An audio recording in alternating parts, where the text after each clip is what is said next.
Bismillahirrahmanirrahim. Assalamualaikum warahmatullahi wabarakatuh.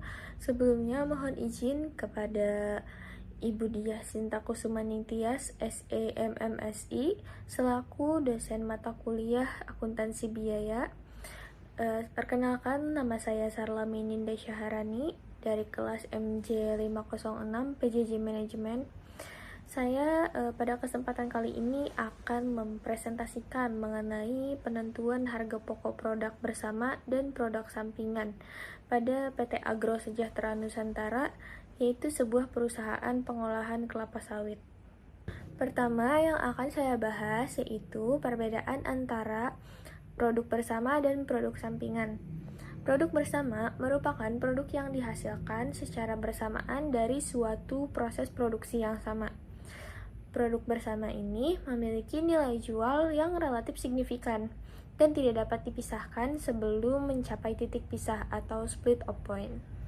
Pada contoh kasus kali ini, produk yang menjadi produk bersama yaitu adalah CPO dan kernel. Selanjutnya yaitu produk sampingan. Produk sampingan merupakan produk tambahan yang dihasilkan dari proses yang sama, namun nilai jualnya relatif lebih kecil daripada produk utama yang dihasilkan. Nah, pada contoh kasus kali ini, yang menjadi produk sampingan yaitu serat sawit. Selanjutnya, saya akan menjelaskan apa itu biaya bersama atau joint cost. Biaya bersama merupakan biaya produksi yang terjadi sebelum titik pisah atau split of point. Biaya ini digunakan untuk menghasilkan lebih dari satu produk sekaligus. Tidak dapat diidentifikasi secara langsung ke produk tertentu. Dan biaya ini perlu dialokasikan untuk mengetahui harga pokok masing-masing produk. Nah, biaya bersama ini mencakup seluruh biaya pengolahan kelapa sawit sampai produk dapat dipisahkan menjadi CPO, kernel, dan serat sawit. Oleh karena itu, biaya ini harus dialokasikan agar perusahaan dapat mengetahui harga pokok setiap produk. Selanjutnya, saya akan menjelaskan untuk pengalokasian biaya bersama ke produk CPO dan kernel. Namun sebelum itu, saya akan menjelaskan terlebih dahulu untuk metode yang digunakan, yaitu metode nilai jual relatif. Metode nilai jual relatif merupakan metode alokasi biaya bersama yang berdasar kepada nilai jual produk. Biaya ini dialokasikan sesuai dengan kontribusi pendapatan masing-masing produk dan digunakan apabila harga jual produk sudah diketahui. Metode ini dipilih karena dapat mencerminkan bagaimana kemampuan masing-masing produk dalam menghasilkan pendapatan. Produk dengan nilai jual yang lebih tinggi akan menerima porsi biaya yang lebih besar. Oke, selanjutnya untuk mengalokasikan joint cost atau biaya bersama, kita perlu menghitung terlebih dahulu nilai jual produk bersama. Untuk produknya tadi CPO dan kernel. Yang pertama kita hitung terlebih dahulu nilai jual dari CPO. Di sini sudah diketahui untuk jumlah produksi dan harga jual per unitnya. Untuk CPO jumlah produksinya 600 ton dan harga jual per unitnya itu 10 juta. Jadi nilai jualnya yaitu 600 dikalikan dengan 10 juta rupiah, maka hasilnya yaitu 6 miliar rupiah. Selanjutnya untuk produk yang kedua, kernel, jumlah produksinya 300 ton dan harga jual per unitnya 7 juta rupiah, maka total nilai jualnya 300 dikalikan dengan 7 juta rupiah, maka hasilnya 2 miliar 100 juta rupiah.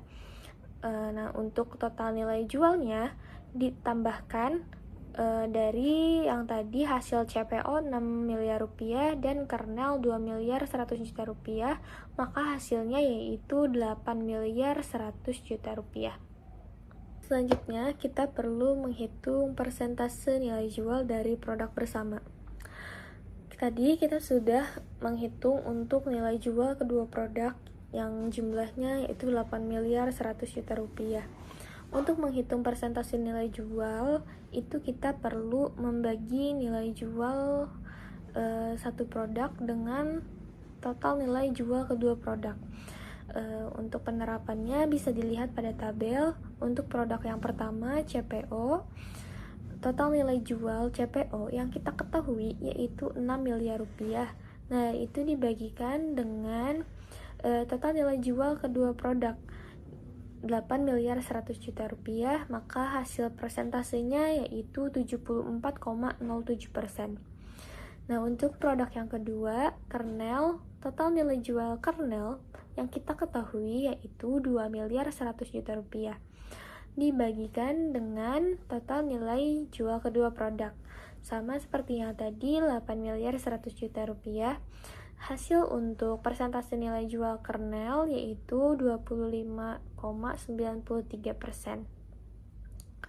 Untuk memastikan apakah persentasenya sudah betul, itu dapat ditambahkan persentase dari CPO dan kernel itu harus menjadi 100%, maka dapat dipastikan persentasenya sudah betul.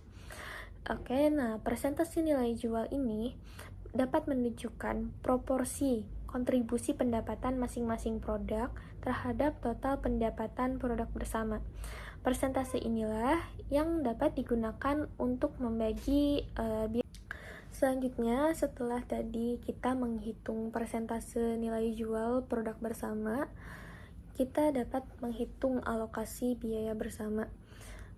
Untuk total biaya bersama diketahui itu 900 juta rupiah. Untuk menghitung alokasinya, kita lihat pada tabel.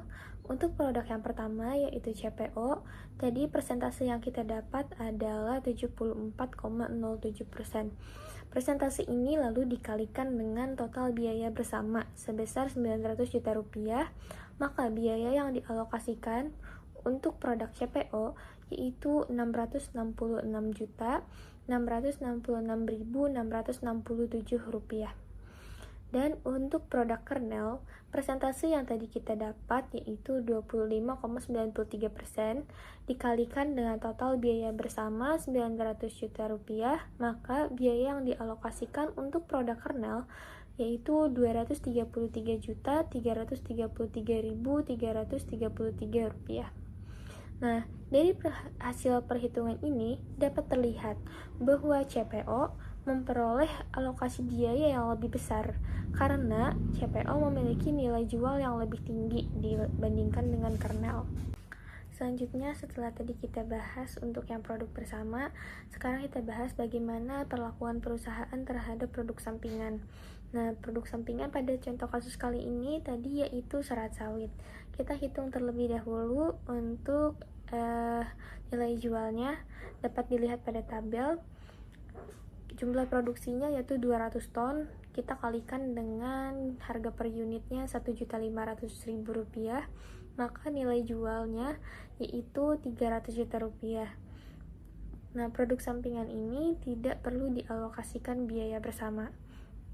Dan pendapatan dari produk sampingan dapat dicatat sebagai pengurang biaya produksi produk utama dan dapat juga dicatat sebagai pendapatan lain-lain perusahaan. Kenapa sih kalau produk sampingan itu tidak perlu dibebankan biaya bersama?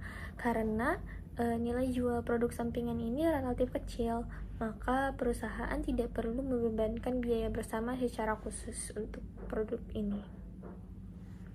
Selanjutnya, manfaat bagi manajemen. Informasi harga pokok produk bersama yang diperoleh melalui metode nilai jual relatif yang tadi kita gunakan memberikan manfaat penting bagi manajemen dalam menentukan harga jual yang lebih akurat serta menilai bagaimana profitabilitas masing-masing dari produk. Selain itu, informasi tersebut juga membantu manajemen dalam mengevaluasi efisiensi proses produksi dan menjadi dasar pengambilan keputusan strategis yang berkaitan dengan perencanaan dan pengendalian biaya di perusahaan.